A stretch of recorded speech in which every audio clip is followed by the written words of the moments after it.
How's it going, everybody? It's Warren. Welcome back to the Cosmic Wonder, and we just got episode 3 of the Wandavision series on Disney+.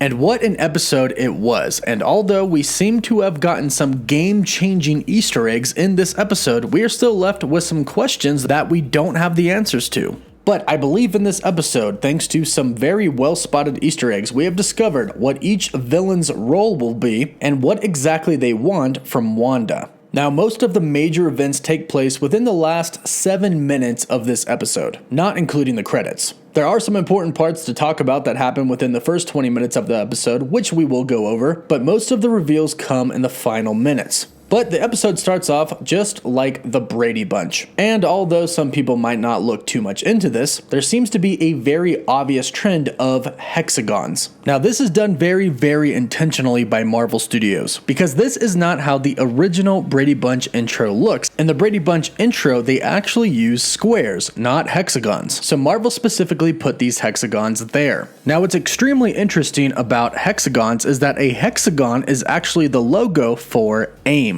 AIM stands for Advanced Idea Mechanics, and AIM is mostly associated with the villain MODOK. But we do know that WandaVision has been calling back to Hydra. There's even an Easter egg and a commercial in this episode that shows Hydra. So it could be that AIM is simply a branch of Hydra or simply the new Hydra. They may not be going by the name Hydra, they may be going by AIM now. Either way, it definitely looks like AIM and Hydra are both a part of whatever is happening in WandaVision. Now, the last time we left Wanda and Vision, Wanda was magically and suddenly pregnant. And when we start off this episode, Wanda and Vision have the doctor over, and if you notice, Wanda seems to be perfectly fine and actually very happy with being suddenly pregnant, while Vision is actually kind of freaking out about it. And this is actually very counterintuitive to how Vision typically is. Normally, he's calm, cool, collected, and calculating. After all, he is kind of a robot. But here he seems to be very human, which is not like Vision. But the doctor says that Wanda is 4 months along, he leaves, and Vision asks the doctor to keep Wanda's pregnancy a secret. Then we get a very peculiar scene with Vision and his neighbor, Herb.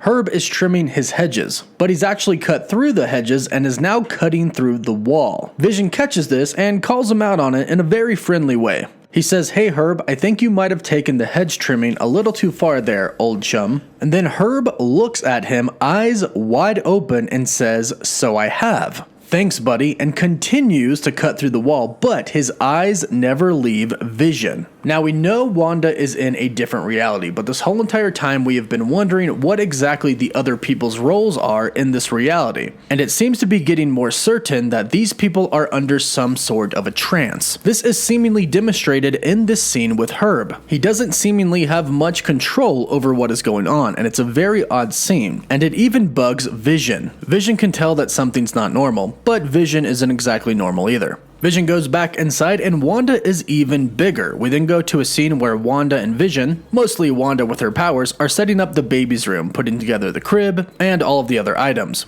Wanda pulls out a baby mobile, the thing that hangs over the baby's crib that has a bunch of butterflies on it. Then all of a sudden the baby kicks, and right after the baby kicks, the butterflies all come to life and start flying around the room, in which Wanda says, "Oh, did I do that? I didn't mean to." Now, if you've watched the episode already, you know that Wanda actually has twins. Wanda and Vision only thought they were going to have one kid, in which they argued over the name, Billy or Tommy. Luckily, they had twins, so they named their twins Billy and Tommy. And if you are unfamiliar with who Wanda and Vision's kids are in the comics, they are actually Wiccan and Speed. And Wiccan has the powers of his mother, the Scarlet Witch, and Speed has the abilities of his uncle, Quicksilver. He's super fast. So what actually happened here was Wanda's child, Wiccan, who has the same abilities that she had, made the butterflies come to life, not her. Which is why she asks, "Oh, did I do that?" Because she actually didn't. But at this point, little does she know that one of her kids has the exact same powers that she does. This continues on to when Wanda actually goes into labor. As she starts to have contractions, the lights flicker and the power goes out, not only in her house, but in the whole neighborhood. Also, it begins to rain when her water breaks. Now, this is most likely a combination of her powers kind of going out of control because she's going into labor, and her son Wiccan's powers. But if it is her doing this, she clearly does not have control over her powers. Vision also starts to freak out, flying into the air, and Wanda has to calm him down with her breathing technique. Again, this is not Vision. Vision. This Vision has emotions. He freaks out. He's almost hysterical in some parts, whereas the normal Vision that we know would know exactly what is going on and be very calm. This is more evidence that this Vision that we see here may not actually be alive, and if he is definitely not the same Vision that Wanda knew. But whoever this Vision is realizes that something is wrong. Wanda says that she feels like the people of Westview are always on the verge of discovering her secret. And Vision says, yes, I know what you mean. Vision seems to have caught on that the reality isn't exactly real. He says that it's more than people discovering their secret. Then the background music gets very, very eerie, and Vision says, I think there's something wrong here.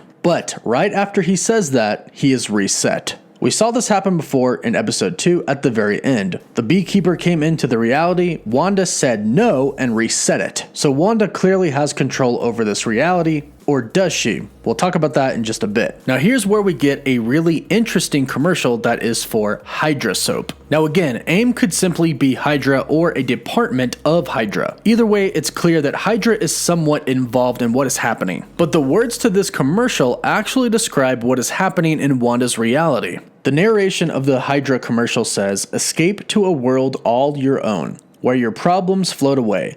When you want to get away but don't want to go anywhere, Hydra soak find the goddess within. This is essentially describing Wanda in this reality. She's escaped to a world of her own, a reality where she can control what happens. Vision is alive and she's married to him, and they're pregnant, about to have children. She's escaped from all of her problems after Avengers Endgame, her brother being dead, Vision being dead. Her problems have floated away. And she's gone, but she's still on Earth. She's simply in a bubble reality. So that's when it says, when you want to get away, but don't want to go anywhere. She hasn't actually gone anywhere. She has simply created a different reality around her. Now Wanda starts to go more into labor and Vision runs off to get the doctor. Wanda hears a noise coming from the nursery, but then Monica taps on the door. Now in this reality, her name is Geraldine, but we know that her real name is Monica Rambeau in the real world. She comes over to borrow a bucket and Wanda tries to hide that she's pregnant, but eventually she starts to go into labor and can't hide it anymore. She starts to help Wanda give birth, and as Wanda is giving birth, things kind of go into madness, if you will. Photos start spinning on the wall, the chandelier falls, and the fire ignites in flames, which I think is a reference to Mephisto and his Hell Realm. Now during the labor process, Wanda can't really control her powers. And what's really interesting about her not being able to control her powers and the reality is the stork scene that we got right before she gave birth. A stork magically showed up, which isn't that shocking. A lot of things are happening since Wanda can't control her powers and her child, Wiccan, is most likely causing things to happen as well. But the stork is not a product of Wanda or her son. The key point is that Wanda actually tries to get rid of the stork, but can't. She tries several times, but all we see is red smoke. This is very big because this means that Wanda can't actually fully control this reality. Somebody else can. More on this in just a bit when I reveal the villain's master plan for everything that is happening. Wanda eventually gives birth to her son. Vision returns with the doctor, but Geraldine takes the doctor in the kitchen so Wanda and Vision can have some time alone. Wanda says, don't you want to meet your son as yourself? And Vision turns into the synthezoid. Then Wanda screams because she's having another baby, and Vision screams and freaks out as well, yelling, what? Again, not normal Vision. Now it's very interesting that they didn't know that Wanda was having twins. This is actually from a comic storyline where Wanda is having her kids, and Doctor Strange didn't know that Wanda was having twins either. Now this is where things start to get very, very intense. Vision walks the doctor out, and the doctor says that he most likely won't go on his trip anymore, and he says small towns are so hard to escape. And he puts a very weird emphasis on this, like it's very important. Vision seems like he's kind of starting to realize things aren't right again, but as he's having this epiphany, he hears his neighbors talking. And it's hard to make out, but if you put on the closed captions, we can hear what they say. Agnes whispers, what is she doing in there? Herb says, I don't know, and then Vision says hi and they say hi back. They continue to whisper to each other and Agnes says, did you see her go inside? And Herb says, she went right in. Agnes says, and her tummy was... Did Geraldine? Then Vision comes over and the last thing we hear Agnes say is, that's fine. Now this is quite possibly the most important scene that we've had so far in WandaVision. Vision asks if they lost power and Agnes says yes, but Ralph looks better in the dark. This is another mention of her husband Ralph that we've never seen. Now Agnes and Herb start to ask Vision if Geraldine is inside with Wanda. Vision is very concerned, and Agnes and Herb start to talk about how strange Geraldine is. They say she's new to town, no family, no husband. Vision says, well, that's alright, but then Agnes and Herb just look at him and say, no home. Vision says, what do you mean she has no home? Then we get what seems to be a huge reveal of what is actually happening here in this reality. Herb says, she came here because we're all, and then Agnes stops him from saying it. Now, what he was most likely going to say here is that we're all trapped here. It's clear that the people inside have some sort of a trance over them, but some of them seem to be aware that they are in this other reality and that they can't escape. This also lines up with what the doctor said, small towns, so hard to escape. So clearly some people are aware that they can't leave. And they're also aware that Monica is not one of the people involved in whatever is going on. Now while this is happening, Monica is with Wanda, and Wanda says, I'm a twin. I had a brother, Petro, and she starts to sing to the kids in Sokovian. But Geraldine has a sudden awakening, and she says Petro was killed by Ultron. So the trance that was over her while her being in this reality is slowly starting to fade as she realizes more and more. Unfortunately, this upsets Wanda, and Wanda starts to kind of freak out. She asks what she said, and it appears that Geraldine realizes that she shouldn't have said what she said, but is now very aware of where she is and who Wanda is. She tries to avoid talking about what she just discussed, but Wanda says, what did you say about Pietro? And Wanda realizes that her new reality is starting to be threatened. She then tells her to leave, but Geraldine tells her not to be like that. Then she sees the emblem on Geraldine's necklace. Geraldine acts like she doesn't know what it is because she doesn't want to tell Wanda because that is the sword emblem. Now in the comics, sword stands for Sentient World Observation and Response Department, but in the MCU they have apparently changed it to Sentient Weapon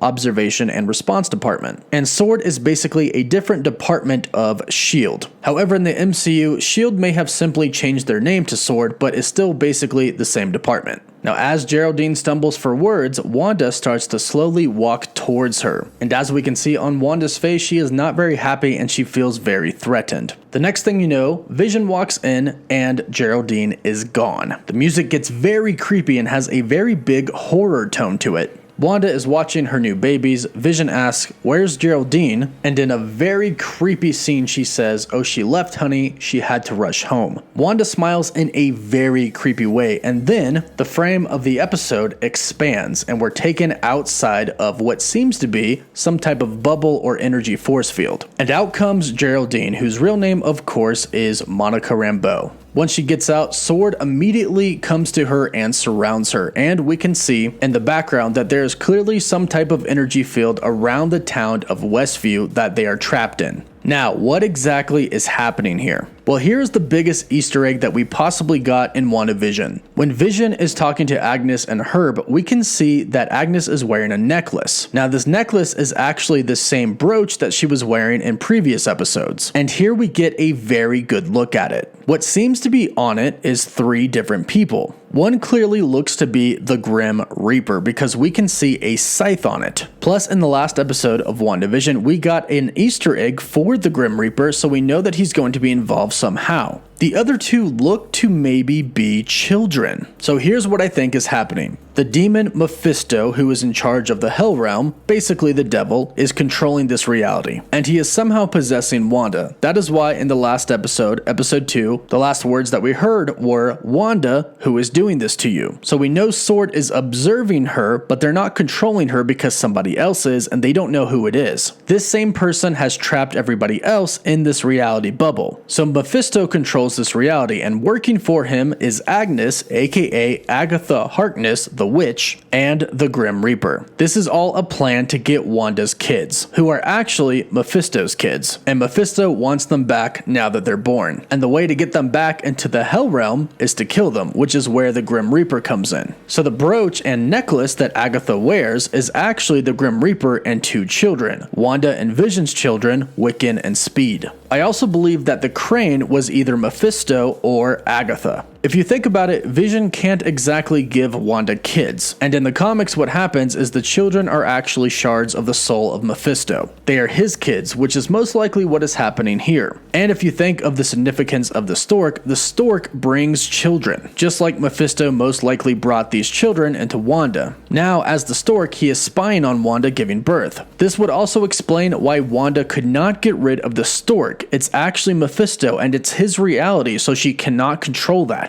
That would also explain the red smoke that went off whenever Wanda would try to get rid of the stork as well. So what I think is most likely happening here is that Mephisto wanted children for whatever reason, and he picked Wanda to have them because she's an extremely powerful witch. He trapped her inside of this reality and put children inside of her. Agatha Harkness is working for Mephisto and is in charge of containing the reality. And the Grim Reaper is working for him and will return the children to Mephisto by killing them. This will ultimately lead to Wanda exploding. She lost her brother, she lost Vision, then she loses her children. This will lead up to the events in Doctor Strange in the Multiverse of Madness, where Wanda might be a villain. There's certainly a lot going on in WandaVision, and it's certainly very hard to pinpoint what exactly is happening, but this is my theory, so let me know what you think about it in the comments down below. Be sure to subscribe so you don't miss out on any theories and breakdowns. Don't forget to like the video, and for live updates, you can follow me on Instagram and Twitter. As always, thank you all so much for watching. Woof woof.